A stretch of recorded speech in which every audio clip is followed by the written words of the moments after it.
moderniausia, daugelis žargonų tai vadinam KIDS, bet iš ties tai bus moderniausia Baltijos šalyse biblioteka.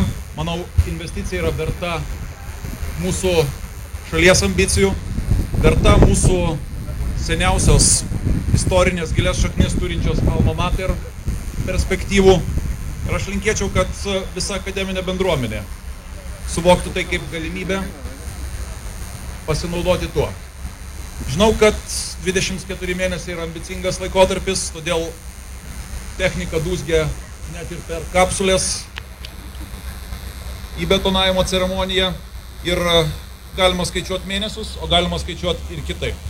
Yra studentai, kurie jau dabar studijuoja, kurie jau ir dar studijuodami galės naudotis šitos moderniausios bibliotekos paslaugomis.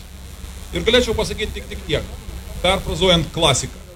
Tada niekam nekils klausimų, kaip nueiti į biblioteką, nesvarbu, apie kokią paros valandą mes kalbėtume. Tai visiems geros kloties įgyvendinant šį ambicingą sumanimą ir tolesnės kloties, kad šita erdvė taptų trauka ne tik geriausiams mokslininkams, ne tik geriausiams studentams, bet ir realioms jungtims su verslu, tam, kad ne tik universitetas ir verslas bendradarbiautų, bet kartu ir mūsų šalis turėtų ambicijų ir tas ambicijas paverstų kūnų, pirmaujant ne tik su kaiminėmis šalimis, bet ir kontinente. Sveikinu visus.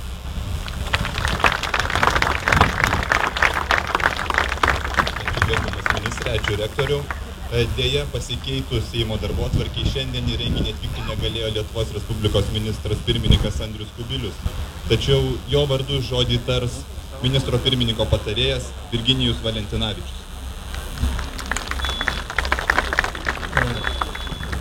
Sveiki, ponė rektoriau, ministrė, dėstytojai, profesoriai, studentai. Iš tikrųjų labai apmaudu, kad premjeras negalėjo atvykti, nes šitas projektas jam labai svarbus. Šitas premjeras ir šita vyriausybė užsibrėžė savo strateginį tikslą iš tikrųjų paversti Lietuvą aukštųjų informacinių technologijų paslaugų centru Šiaurės Europoje. Ir šitas projektas labai tinka, šitai strategija yra nuosekli ir logiška tos strategijos dalis. Aš būdamas premjero patarėjų, buvau liudininkas kelių premjero kelionių į Ameriką, kur jisai nuo ryto lygi vakaro kviesdamas įvairius investuotojus ir mokslo įstaigas atvykti į Lietuvą, investuoti Lietuvoje, linksniavo slėnius, linksniavo Saulėtekio slėnį, aiškino šiek tiek pagražindamas, kiek Lietuvoje yra daug galimybių aukštosioms technologijoms ir mokslui. Ir iš paskutinės kelionės parvežta sutartis su IBM steigti mokslų tyrimo centrą yra šitos strategijos dalis.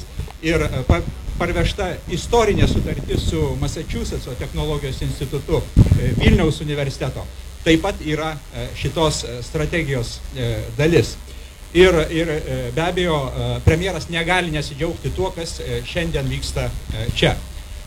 Aš, kaip priklausęs kažkada universiteto bendruomeniai 17 metų pradėstytojavęs filosofijos katedroje ir, taip sakant, pravaikščiojo 17 metų į tą pačią Saulėtekį ir įskaitant ir fizikos fakultetą, man asmeniškai labai džiugu, kad prieš tai 30 metų čia nedūzgė jokios statybų mašinos, buvo tyku, ramu ir buvo šiek tiek skaudu, kad Vilniaus universitetas sustojo.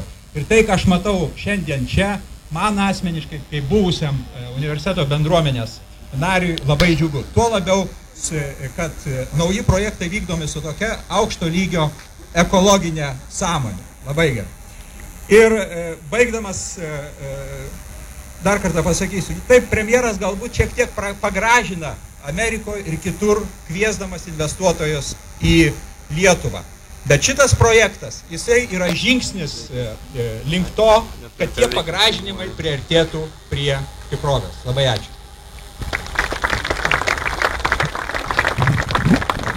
Kalbės Vilniaus universiteto bibliotekos generalinė direktorė Irena Kvyvienė.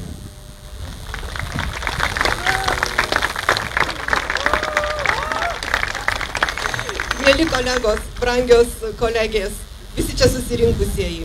1570 m. gegužę Vilniaus kapitulos dokumentuose atsirado įrašas apie Vilniaus universiteto biblioteką. Tais metais pradėjusi savo gyvavimo kelią, Vilniaus universiteto biblioteka šiandien yra neįtikėtinų ir neįprastų išbandymų ir atradimų kelyje. Sutikime, ne kiekvienai kartai tenka statyti naują biblioteką. Simbolinis sutapimas, kad būtent jubiliejiniais sukakties metais mes pradedame kurti naująją biblioteką.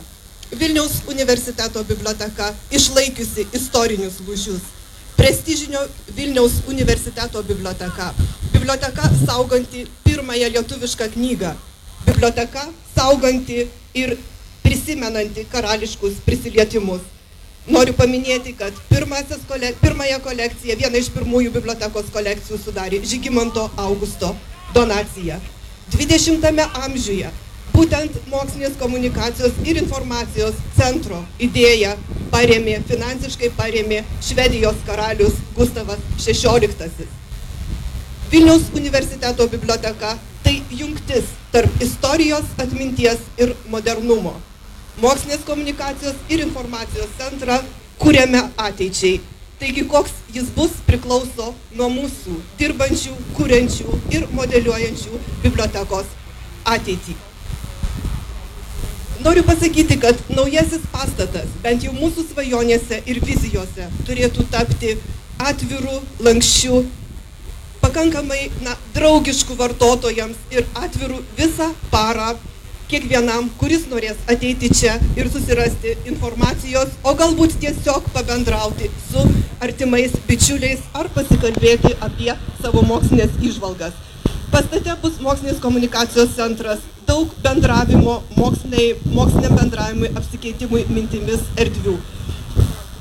Vilniaus universitetas, kaip ir bet kuris Europos universitetas, pasižymintis akademinę laisvę ir akademinėmis tradicijomis.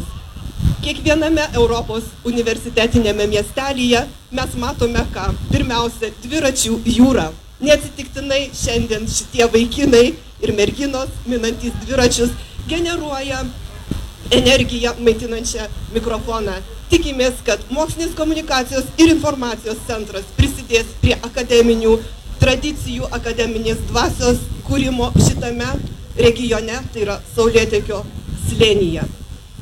O dabar norėčiau padėkoti trumpai tiems, kurie buvo prie bibliotekos mokslinės komunikacijos informacijos centro ištakų. Tai buvę Vilniaus universiteto rektoriai akademikas Jonas Kubilius ir šviesios atminties profesorius Rolandas Paviljonis, buvę bibliotekos direktorės Birutė Butkevičienė ir profesorė Audronė Glosienė, ir dabartiniai universiteto vadovai, ministerijos vadovai, vyriausybės atstovai. Tai yra, aš labai atsiprašau, neišvardinsiu visų, tačiau visiems jums ačiū ir žemai lenkiuosi. Ir tikiuosi, ir tikiu Vilniaus universiteto bibliotekos žmonėmis. Žinau, mums tenka nemažas išbandymas, bet mes tikrai padarysime taip, kad šitas centras bus žinomas ne tik Lietuvoje.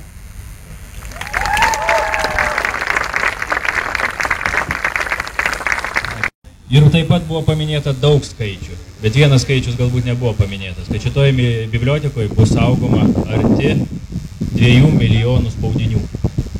Ir vienu metu galės būti aptarnaujama arti 500 interesantų, skaitytojų, ar kaip mes juos kitaip be pavadinsime. Taip, kad daug nešnekėdamas, nes jau matau, jau prakaitas pila visus. Ir nuo saulės, ir nuo darbo. Ir norėčiau visus pakviesti prie, žinoma, tos jau oficialiosios ceremonijos ir palinkėti mums visiems sėkmės. Nes mes savo firmoje sakom, statybininkai tik tai turi tam tikrą mažytį indėlį, o visą projektą tai juk mes įgyvendysim visi kartu, taip kad visiems mums sėkmės.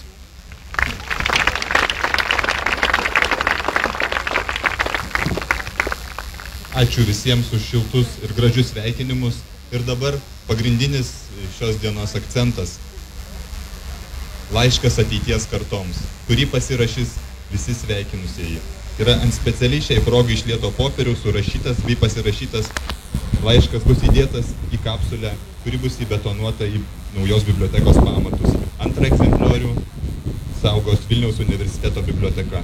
Taip pat pasirašyti laišką kviečiu buvusią ilgametę Vilniaus universiteto bibliotekos direktorę Birutę Butkevičienę. Taip pat buvusį Vilniaus universiteto rektorių akademiką Joną Kubilių.